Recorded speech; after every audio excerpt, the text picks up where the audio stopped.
Let's look at these challenges and see how we may overcome this. When it comes to device and network fragmentation, the scaling of decentralization is highly dependent on it.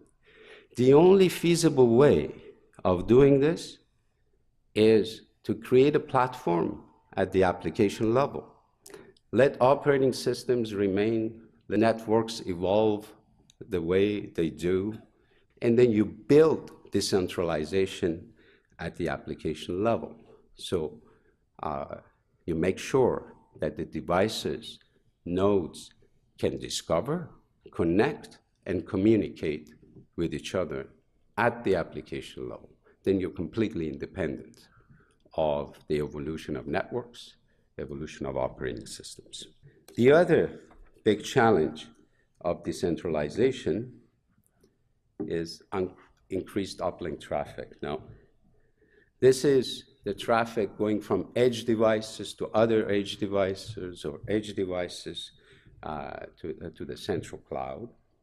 Now, although decentralization will lead, I believe, to efficiency, I've given you a very simple example of, for instance, sharing a video on Facebook today. You want to share a video to your friends, you do one instance of uplink to Facebook servers, and then if you have 3 friends watching that video, you will have 3 instances of downlink.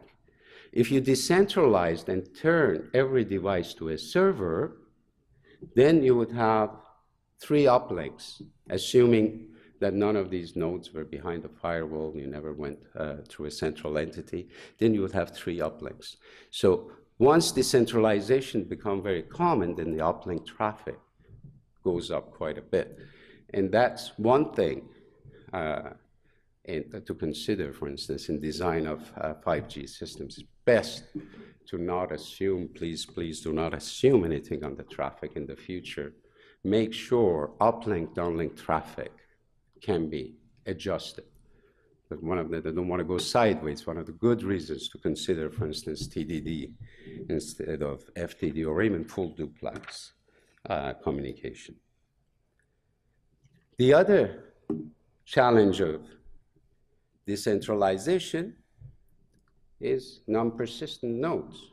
So these nodes come and go. Some of them are there for minutes, some of them are there for hours, and the system needs to deal with non-persistency.